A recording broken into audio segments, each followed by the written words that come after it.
기대해 나에게 주신 하루를.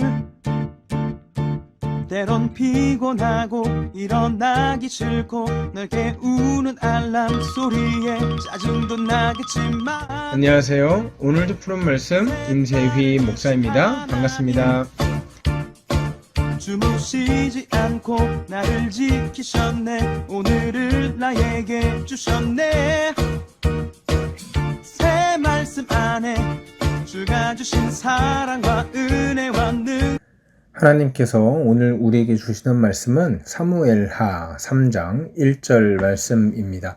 사울의 집과 다윗의 집 사이에 전쟁이 오래매 다윗은 점점 강하여 가고 사울의 집은 점점 약하여 가니라. 아멘.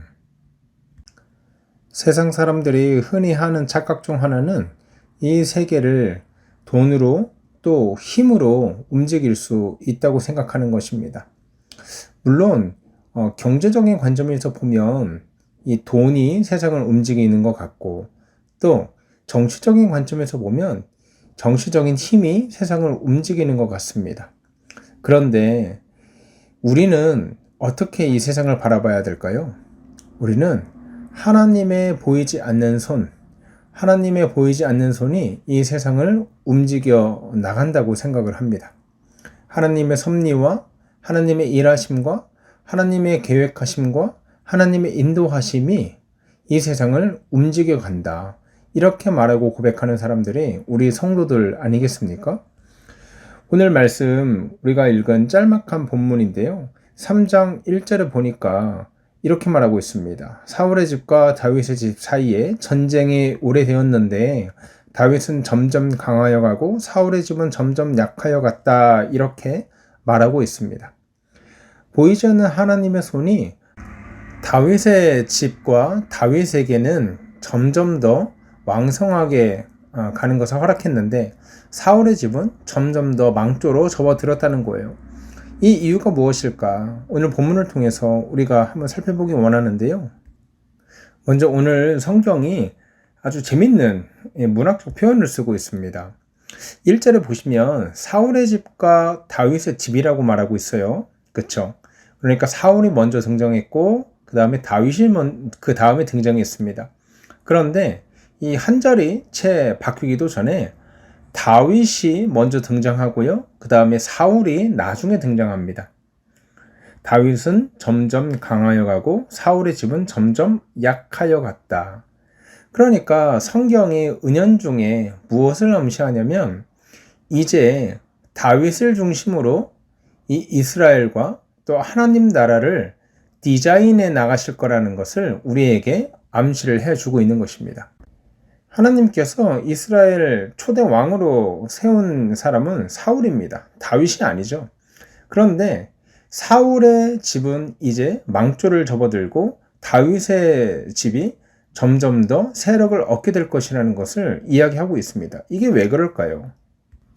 성경을 1절을 가만히 보면 다윗은 점점 강하여 가고 사울의 집은 점점 약하여 갔다고 이렇게 증언을 하고 있거든요. 그러니까 다윗 한 사람이 얘기를 말하는 게 아니라는 거예요.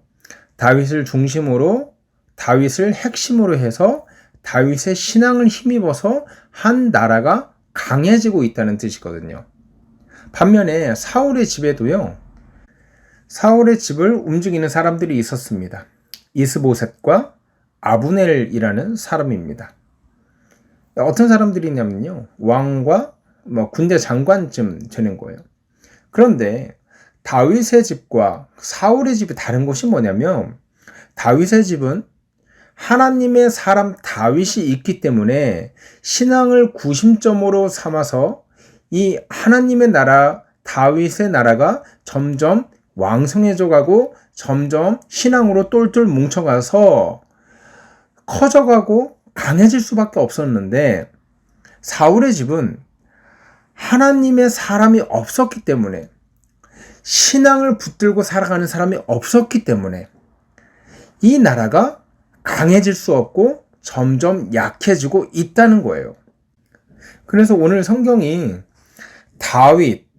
이 다윗을 구심점으로 삼은 남유다 왕국은 다윗의 뿌리 깊은 하나님 신앙을 기초로 삼았기 때문에 점점 강해질 수밖에 없었고, 사울의 집은 이 하나님을 의지하는 신앙이라는 구심점을 잃어버렸기 때문에 약해질 수밖에 없었다. 오늘 이 표현을 하고 있는 거예요. 여러분, 열왕기서를 가만히 읽다 보면 여러 왕들에 대한 평가가 나오거든요. 그런데 항상 그들의 평가 기준이 동일해요. 다윗의 길로 가면, 그러니까 다윗이 기준이에요. 다윗이 기준이라는 건 무엇입니까? 여호와 신앙을 떠나지 않은 거예요. 어떤 순간에서도 하나님을 의지했다는 거예요. 우리는 다윗에 대해서 너무나 잘 알고 있죠. 그 인생이 비록 실패한 순간도 있었고, 어떻게 저런 행동을 할까? 도덕적으로 완전히 비윤리적으로 손가락질 받고 지탄받을 사건도 있었지 않습니까? 그럼에도 불구하고 하나님의 눈에 봤을 때 그것들을 뛰어넘을 수 있는, 그것들을 덮어버릴 수 있는 하나님을 의지하고 하나님을 신뢰하는 이 두터운 신앙을 가지고 살아갔기 때문에 다윗의 길, 하나님을 의지하는 길로 간 왕들은 좋은 평가를 받는 거예요. 선한 왕이라고 평가되는 것입니다. 그런데 반면에 여로보암의 길이라는 평가가 또 있죠. 망하는 길이에요. 하나님께 좋은 평가를 받지 못하는 길이에요. 근데 참 재밌는 게 뭔지 아십니까? 정치적으로나 군사적으로나 경제적으로 여러 가지 업적을 쌓았다 할지라도 그것이 바른 신앙의 기준에서 벗어난다면 성경이 뭐라고 평가하냐면 여로보암의 길이었다고 평가를 합니다. 그러니까 성경의 기준은 그 사람이 얼마나 정치적으로 이루었는가, 군사적으로 이루었는가, 경제적으로 흥황을 이루었는가, 그거 상관없어요. 하나님 잘 의지했으면 그거는 선한 왕이에요. 하나님 잘 따라갔으면 그건 착한 왕이에요. 반대로요, 세상의 업적을 다 쌓아왔음에도 불구하고 하나님을 떠났으면 그거는 망하는 왕이라고 이야기를 하고 있는 거예요. 여러분, 우리들을 향한 하나님의 평가가 바로 이렇습니다. 하나님께서요, 우리들에게 원하시는 건, 가장 원하시는 건 세상에서 성공하고 얼마를 벌고 그거는 다 엑스트라예요. 하나님께서 원하시는 것은 우리가 날마다 하나님과 동행하며 하나님의 뜻에 따라서 살아가고 있는가, 그 사람의 중심을 보신다는 것입니다. 그 사람의 신앙을 보신다는 거예요. 자, 그러면 어쨌든 다윗은 하나님을 따라서 하나님을 순종하고 하나님을 경외하는 삶을 살았기 때문에 점점 더 강해졌다고 오늘 본문이 이야기하고 있는데, 진짜 재밌는 게 뭔지 아십니까? 뭘 했다는 기록이 전혀 없어요. 그러니까 무슨 말이냐면 군사를 늘렸다든지 무역에 성공했다든지 뭘 했기 때문에 다윗이 점점 강해졌다, 이런 설명이 없다는 거예요.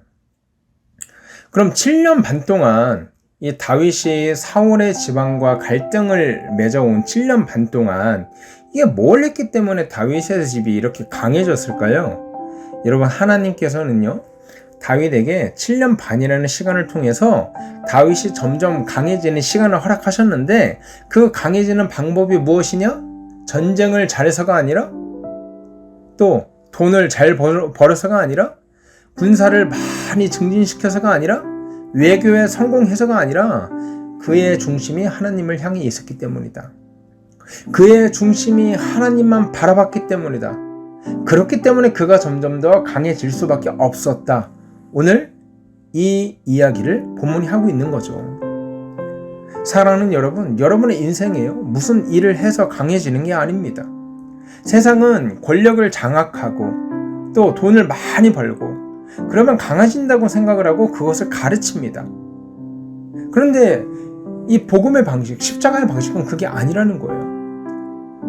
하나님의 방식대로 살아가고 하나님께 순종하는 사람이 강해질 수밖에 없다. 오늘 이것을 우리에게 교훈하고 있다는 거죠.